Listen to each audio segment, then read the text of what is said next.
అందరికీ నమస్కారం అండి. ఎలా ఉన్నారు అందరూ? అలాగే నేను కూడా బాగున్నాను. మీరు కూడా బాగుండాలని కోరుకుంటున్నాను. ఇవాళ పొద్దున్నే అండి. ఎందుకు కొంచెం లేయడం లేట్ అయింది. అప్పటికే ఎండ బాగా వచ్చేసింది. రాత్రి పడుకునేసరికి లేట్ అయిందండి. నిన్న కొంచెం పని ఎక్కువ ఉండింది. బాగా ఎండ వచ్చేసింది. ఎప్పుడు టైం 6 ఈ 6 గంటలకే ఎండ చూడండి ఎట్లా వచ్చేసిందో రెపరెప అంట. ఇంకా డోర్ తీసి చూసి బయట అంతా వాకిలి చిమ్మేసి ముగ్గది వేసేసి వచ్చాను అప్పటికే. ఇంకా కోతులు ఉన్నాయండి బయట. తలుపులు ఏమాత్రం ఏమారేమంటే లోపలికి వచ్చేస్తాయని డోర్ వేసేస్తున్నా. అట్లాగే ఇక్కడ ఒకటి చూపిస్తున్నానండి. మా డోర్కి ఇట్లా దేవుడి స్టిక్కర్స్ అంటిస్తాను నేను. ఇది మా ఊరి అంకాళమ్మ పోలేరమ్మ స్టిక్కర్స్. బయటకు వెళ్ళేటప్పుడు అట్లాగే ఇంట్లో ఉన్నప్పుడు చూస్తూ ఉండొచ్చు కదా అనేసి ఇట్లా అయితే తగిలిచ్చాను డోర్కి. ఇంకా అవి కోతులు అవి వెళ్ళిపోయిన తర్వాత ఆ డోర్ తీసాను సేపు. ఎండ బీభత్సంగా వస్తుంది పొద్దున్నే. ఇంకా అట్లాగే ఇంట్లో కిటికీ కర్టన్స్ అవన్నీ కూడా తీస్తాం కదా, ఇంకా అవన్నీ తీసేసి ఇట్లా టీ తాగుతున్నాను. ఇవాళ పని దేవుడి పని అది మా అబ్బాయి పెట్టేశాడండి. వాడు పొద్దున్నే లేచి స్నానం చేసేసాడు. ఇంకా దేవుడికి పెట్టేశాడు కదా అనేసి నేను కొరవ పనులన్నీ నేను అంటే ఇల్లు అది నీట్గా మాప్ పెట్టకుండా ఎట్లా అని అనుకోవచ్చు. దేవుడి గది వరకు ఎవరు దీపారాధన చేస్తే వాళ్ళు క్లీన్ చేసేస్తారు. ఇంకా కొరవ పని అంటూ తర్వాత చేసుకుంటాము. దేవుడి గది వరకు క్లీన్ చేసి పెడతారండి. ఇంక ఇట్లా కర్టన్స్ అన్నీ తీసేస్తే ఎండ చూడండి ఎట్లా వస్తుందో పొద్దున్నే. ఇట్లా ఇదిగోండి పెట్టేశాడు కదా దేవుడికి. పువ్వులు కూడా ఏం లేనట్టున్నాయి ఈరోజు, కొయ్యలేదు, మామూలుగానే పెట్టాడు. పొద్దున్నే వచ్చే ఎండలో ఇంట్లో ఏదైనా వైరస్ అట్లాంటివి ఉన్నా చనిపోతాయంటండి. అందుకనేసి ఇట్లా అన్ని కర్టన్స్ డోర్స్ అన్నీ ఓపెన్ చేసి పెట్టుకోవాలి అని అంటారు. కొంచెం సేపు అట్లా తీస్తామంటే బాగుంటుంది. మాకు పెద్దగా తీసే పని ఉండదులేండి. కోతులు ఏమాత్రం తలుపులు ఇదే అంటే కోతులు వచ్చేస్తాయి. ఇంకా అట్లాగే ఫ్రెష్ అయ్యి టిఫిన్ అంతా అయిపోయిన తర్వాత ఇవాళ మధ్యాహ్నం కర్రీలోకి కోడిగుడ్డు చామగడ్డ పులుసు పెడుతున్నాను. కోడిగుడ్డు చామగడ్డ పులుసు చాలా టేస్టీగా ఉంటుంది. అట్లాగే దీంట్లో సముద్రపు చేపలు కూడా వేసి చామగడ్డతోటి పులుసు పెట్టుకుంటారు. బాగుంటుంది టేస్ట్. చామగడ్డ తీసుకోవడం కూడా హెల్త్ పర్పస్గా చాలా మంచిదటండి. ఎవరైనా రెగ్యులర్గా ట్యాబ్లెట్స్ యూస్ చేస్తున్న వాళ్ళు ఉంటే ట్యాబ్లెట్స్కి సంబంధించిన డస్ట్ అంటూ ఎంతో కొంత కిడ్నీస్లో ఉంటుందంట. ఈ చామగడ్డ అనేది తీసుకుంటే దానికి ఉన్న జోము వల్ల ఆ కిడ్నీలలో ఉండే డస్ట్ని అంతటినీ తీసేస్తుందంట బయటికి.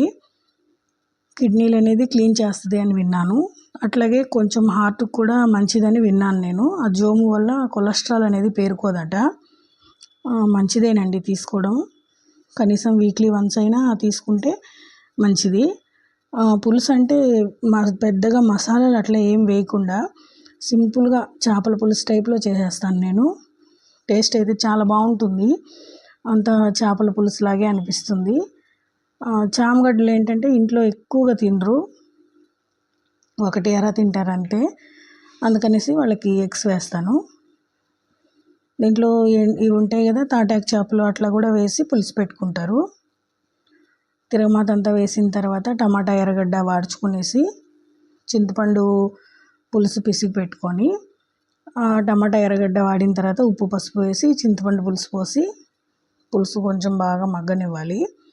పులుసు చిక్కగా ఉంది కదా, పుల్లగా ఉంటుంది, కొంచెం వాటర్ అయితే వేయాలి దీంట్లో. తర్వాత బాగా మగ్గిన తర్వాత కారం అది వేసుకొని ఉప్పు కారం టెస్ట్ చేసుకొని ఇంకా పులుసు మగ్గుతుంది అన్నప్పుడు ఈ చామగడ్డలు కోడిగుడ్లు వేసేయడమే. టేస్ట్ చాలా బాగుంటుంది. అంత చేపల పులుసు తిన్నట్టే అనిపిస్తుంది. మీరు ఒకసారి ట్రై చేసి చూడండి. ఈ విధంగా టేస్ట్ ఎలా వచ్చిందనేది నాకు కామెంట్ చేయండి. వీడియో నచ్చితే షేర్ చేసి లైక్ చేసి సబ్స్క్రైబ్ చేసుకోండి. ఇదిగోండి పులుసు చిక్కబడుతుంది కదా, ఇట్లా అంతా చిక్కబడుతున్నప్పుడు ఈ చామగడ్డలు ఎత్తి వేసేయడమే. ఈజీ ప్రాసెసేనండి. వంట అంటే హైరాణ పడిపోయి కష్టపడిపోతున్నాం అనుకుంటారు చాలామంది. చాలా ఈజీ చేయసాగితే. వంట చేసేంత ఈజీ ఇంకొకటి ఉండదు. కాకపోతే పై పని అంటే పై పని కష్టమే. ఇప్పుడు చామగడ్డలు ముందుగా ఉడకబెట్టుకొని పొట్టు తీసి పెట్టుకొని అన్నీ రెడీగా పెట్టుకుంటే వంట చేయడం చాలా ఈజీ. పై పనంతా చేయడం కష్టం. అది ఇది 2 చేస్తాం కాబట్టి మనకు పని అనేది కష్టం అనిపిస్తుంది. ఏదైనా మనకైతే తప్పదు కదా లేడీస్కి, మనమే చేయాలి కాబట్టి. ఇవాళ మధ్యాహ్నానికైతే చామగడ్డ కోడిగుడ్డు పులుసు, ఈవినింగ్కి కూడా ఉంటుంది. ఇంకా అట్లాగే వచ్చేసి ఇవాళ కొరట దోశ పిండి చూపిద్దాం అనుకుంటున్నాను మీకు. ఎట్లాగో నేను కలుపుతున్నాను కాబట్టి అది మీకు షేర్ చేస్తున్నాను. చాలా బాగుంటుంది టేస్ట్ అది కూడా. అది ఎట్లా ఏంటి అనేది కూడా ఇప్పుడు నేను మీకు వీడియోలో చూపిస్తాను. ఈ పులుసు అంతా ఉప్పు కారం టెస్ట్ చేసుకొని చిక్కబడిన తర్వాత ఆఫ్ చేసేసుకోవడమే. కర్రీ అనేది ఫాస్ట్గానే అయిపోతుంది అన్నీ రెడీ చేసి పెట్టుకుంటే. ఇదిగోండి, ఇది ఆల్రెడీ కలిపేసాను కదా. ఇప్పుడు దీనికి సంబంధించి ప్రాసెస్ అనేది చూపిస్తాను మీకు నేను. ఫస్ట్ వచ్చేసి ఒక గిన్నెలో మనం వాటర్ పెట్టుకోవాలి గ్యాస్ మీద. ఒక పెద్ద గ్లాసుడు వాటర్ పడతాయిలేండి. ఇదిగోండి, ఈ గిన్నెలో ఒక పెద్ద గ్లాసుడు వాటర్ పోసి అవి బాగా మరగనిద్దాము. అవి బాగా మరిగేలోపు మనం ఇంకొక గిన్నెలో ఒక గ్లాస్ వాటర్ పోసి 2 గంటలు పిండి వేసి జారుగా కలుపుకోవాలి. ఇక్కడ నేను చూపిస్తున్న విధంగా స్ట్రక్చర్ అంతా ఇట్లాగే కలుపుకోవాలి. అంటే పిండి మిల్లుకు పట్టించాం కదా, మనం నానపోసి ఆరబోసి ముందు మిల్లుకు పట్టిస్తాము. మినపప్పు అదేం వేయమండి, ఒట్టి బియ్యం పిండి మాత్రమే పట్టిస్తాం మిల్లుకి. మినపప్పు అనేది మనం మిక్సీలో వేసుకుంటాము.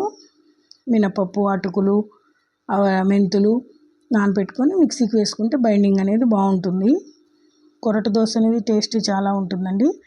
అసలు చాలా టేస్టీగా ఉంటుంది. మనం ఏ విధంగా దోశలు కావాలంటే ఆ విధంగా వస్తాయి హోటల్ స్టైల్స్లో. వారం రోజులున్న పిండి అనేది పులవదు. ఇదిగోండి, ఇట్లా జారుడుగా కలుపుకోవాలి. ఇంకోటి ఏంటంటే, ఇలా కలిపి పెట్టుకున్న పిండి ఒకసారి నైట్కి, అదే కలిపేసిన నైట్కి అట్లాగే కలిపిన కంటైనర్లో ఉంచేసి తెల్లవారి మనం వేరే డబ్బాలో తీసుకొని ఫ్రిడ్జ్లో పెట్టామంటే పిండి అనేది పొంగదు. కలిపిన వెంటనే ఏ రకంగా పిండి కలిపినా దాన్ని వెంటనే ఫ్రిడ్జ్లో పెట్టామంటే పొంగిపోతుంది. ఫ్రిడ్జ్ అంతా మళ్ళీ మనం క్లీన్ చేసుకోవాలి. ఇది ఒక టిప్పు, ఎవరికైనా యూజ్ అయితే ఫాలో అవ్వండి. కలిపిన వెంటనే ఫ్రిడ్జ్లో పెడితే ఖచ్చితంగా పిండి అనేది పొంగుతుంది. అప్పుడు మనకు కొంచెం కష్టం అనిపిస్తుంది కదా క్లీన్ చేయడం. అందుకనేసి ఆ నైట్ అంతా ఫర్మిట్కి ఉంచేసి నెక్స్ట్ డే ఫర్మిట్ అయిన తర్వాత బాక్స్లోకి తీసి ఫ్రిడ్జ్లో పెట్టుకుంటే పిండి అనేది పొంగిపోదు. ఈ వాటర్ అనేవి ఇప్పుడు మసులుతున్నాయి కదా, ఇప్పుడు ఈ మసులుతున్న వాటర్లో మనం ముందుగా కలిపి పెట్టుకున్న బియ్యం పిండి నీళ్ళని పోసేస్తున్నాము. ఈ పోసేసిన నీళ్ళని బాగా ఉడకబెట్టాలి. పిండి అనేది ఇందులో నీళ్ళల్లో ఉడికి మెత్తగా తయారై ముద్దగా తయారవుతుంది. అంతవరకు అయితే ఉడకబెట్టుకోవాలి మనము. ఈలోపు మినపప్పు అనేది మిక్సీకి కూడా పట్టుకుందాము. ఇది ఉడుకుతూ ఉంటుంది. అలాగే కలిపెడుతూ ఉండాలండి, లేదంటే ఉండలు కట్టేస్తుంది. ఉండలు కట్టేస్తే మనకి తర్వాత అంత బాగుండదు కలుపుకోవడానికి. ఇది కలుపుతూనే చూస్తున్నా కానీ చిక్కబడిపోతుంది లేండి, పెద్ద టైం ఏం పట్టదు. ఈలోపు మిక్సీ అది పెట్టేసుకుంటే ఇదిగోండి ఆడిచ్చిన పిండి. ఇది మనకి ఎక్కువ అనిపిస్తే కొంచెం తీసి పెట్టుకొని కొంచెం కొంచెంగా కూడా కలుపుకోవచ్చు. మనకి క్వాంటిటీ కరెక్ట్గానే ఉంది సరిపోతుంది అనుకుంటే మొత్తం కలిపేసుకోవచ్చు. ఇంకా ఇది ఉడికేసిన తర్వాత ఏంటంటే ఎక్కువ కలిపెట్టకపోతే గడ్డలు కట్టేస్తుంది, అంతే, ఇంకేం లేదు. ఇది ఉడికింది కదా, దీన్ని పక్కన పెట్టేద్దాం ఆఫ్ చేసి. మినపప్పు మిక్సీకి పట్టేస్తున్నా ఇప్పుడు. ఇందులో అటుకులు, మెంతులు కూడా వేస్తాం కదా. ఆ మెంతులు ఆల్రెడీ అడుగును వేసాను.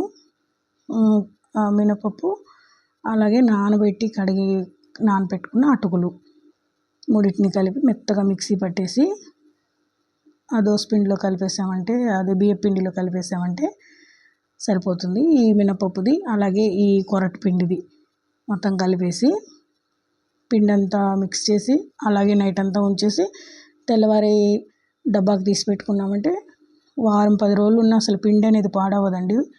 పులుపు అనేది కూడా రాదు. ఈ ఈ స్టైల్లో ఎవరైనా ట్రై చేసి చూడండి, మీకే బాగా నచ్చుతుంది. ఇంకంతా మిక్స్ చేయడమే. ఇదిగోండి, ఈ కొరట పిండి కూడా పోసేస్తున్నాను. అంతా కలిపేసి మిక్స్ చేసేయడమే. ఇప్పుడు వరకు చాలా వరకు మినపప్పు, బియ్యము అన్నీ కలిపి మిల్లులకు పట్టి చేస్తున్నారు కదా, అవి కొంచెం గట్టిగా వస్తాయి అనేది నా ఫీలింగ్ అయితే. ఎందుకో మరి కొంచెం గట్టిగా అనిపిస్తాయి. ఎప్పుడైనా నేను అలా కూడా కలుపుతానండి. అప్పుడు ఏం చేస్తానంటే, నా దగ్గర విడిగా బియ్యం పిండి ఉంటుంది కదా, ఆ బియ్యం పిండిని కొరట కలిపి పెట్టి ఈ మినపప్పు బియ్యము కలిపి మిల్లుకు పట్టిస్తాం కదా, ఈ కొరట అనేది కలిపి దాంట్లో పోసేస్తాను. అప్పుడు అది ఫర్మిట్ అయిపోయినట్టు అనిపిస్తుంది. కొరట